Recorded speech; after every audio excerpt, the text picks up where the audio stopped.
Alright, so I got to level cap with the Tombfinger. I am completely surprised on how good this weapon is. I was really... whenever I got a Zaw Ribbon, or especially Kittican Ribbon, these modular weapons, I was just, dude, come on, give me something else, but oh boy. Now I'll open every single Kittican Ribbon. Who knows when you might get a gun roll? Dude, this is crazy. Yeah. Pack Seeker also is something really crazy. It doesn't really look, but bro, if you happen to get the bleed procs, the flash procs with it, it's insane. So yeah, let's see. Parts for this are Tombfinger, Haymaker, Splats, probably. The build is towards crits and hemorrhage. We have, you guys saw that? That was a sick, yep. That was from the, yep, Pack Seeker.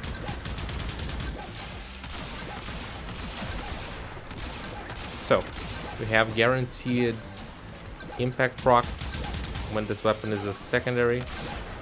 So, hemorrhage works perfectly. It's really good. If you have a ribbon, it's even better.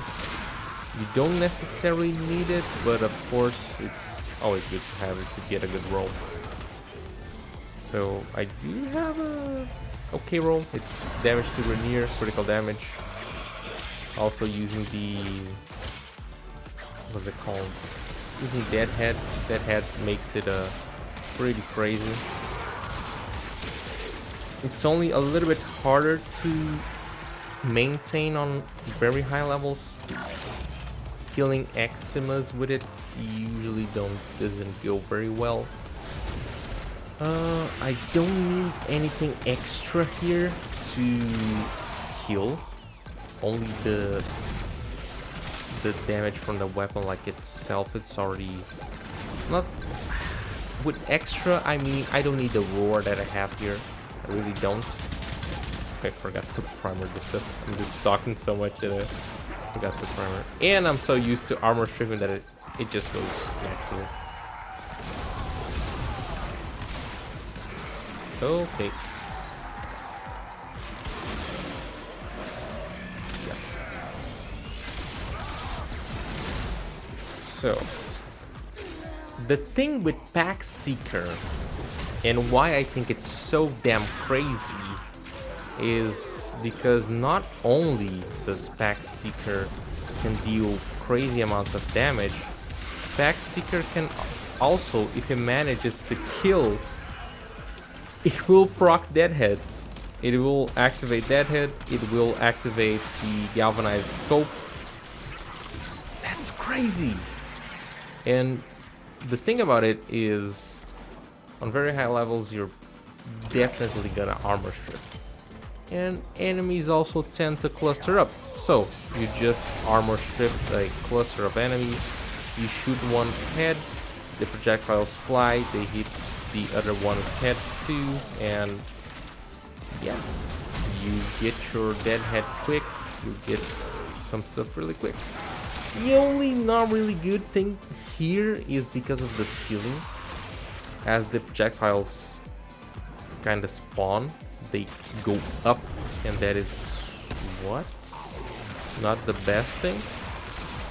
So yeah, but still, it does the job. Sometimes, of course, not as consistent as we would like, but still good. I'm gonna do a round using Roar, and the only really things that you, as it goes with a lot of weapons, you have to keep your stacks up. You can't really be like lacking here, because if you do, then you're gonna miss damage, you're gonna miss some stuff, and that's not ideal.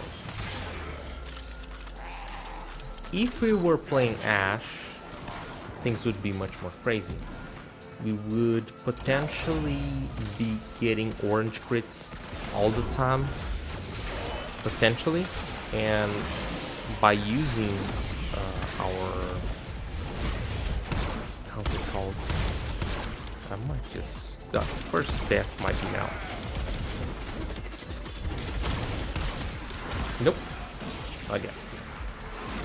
Using Ash, we could potentially get red crits every time.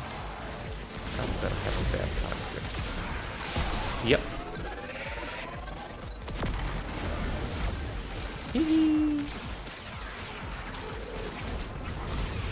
It had to be a freaking Nox. Back to Ash.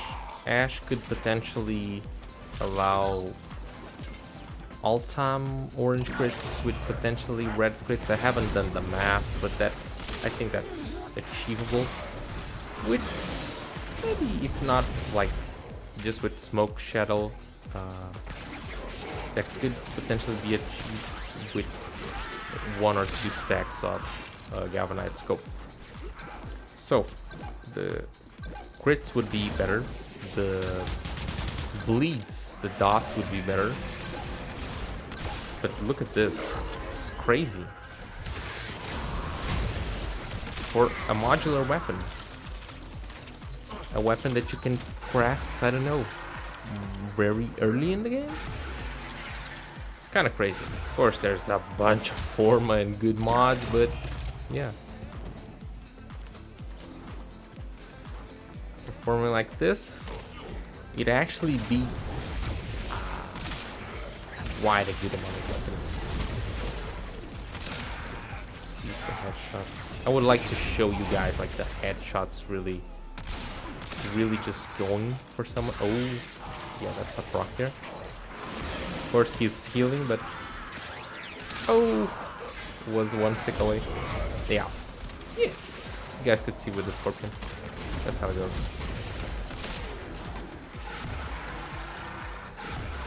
Again?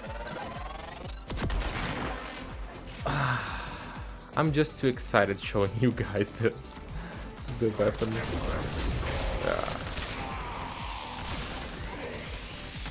You have to run around.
Alright, I really decided to just stay silent for this round because the round 47 was one of the most BS rounds I've ever had. Dude, last demo, violence showed up, everything went south, and yeah. And for a second I thought the enemies would stop spawn, but thankfully they didn't. So this is another run done. When I started messing around with the build, I was kind of worried. I had no idea that the Tombfinger could dish out this amount of damage, and then the synergies could be this good. A long time no see this guy. And yeah, let's take a look on the build. Revenant Prime build is, I think it's the same as ever, only precision for the headshot, not the headshot. Secondary damage, could have used pistol amp, not sure if it would be that important. Yeah, probably not. Would be better, possibly better to use Ash. Yeah, or to sake of consistency and stuff, use Roar. Primer, that's it. If you don't have a Riven to help you apply the status, you can use Galvanized Savvy. The weapon itself, Tombfinger, Haymaker Splat. This is the weapon. The build is this. Fusion, Hemorrhage, just because we got the guaranteed impact proc, so this is really good. Crit chance, crit damage, Bane, Galvanized Shot, the Riven. Critical damage, damage to Grenier, projectile speed. As this weapon is as a secondary, I think probably as primary too, it has travel time. It is a projectile, so this is not really a harmless negative.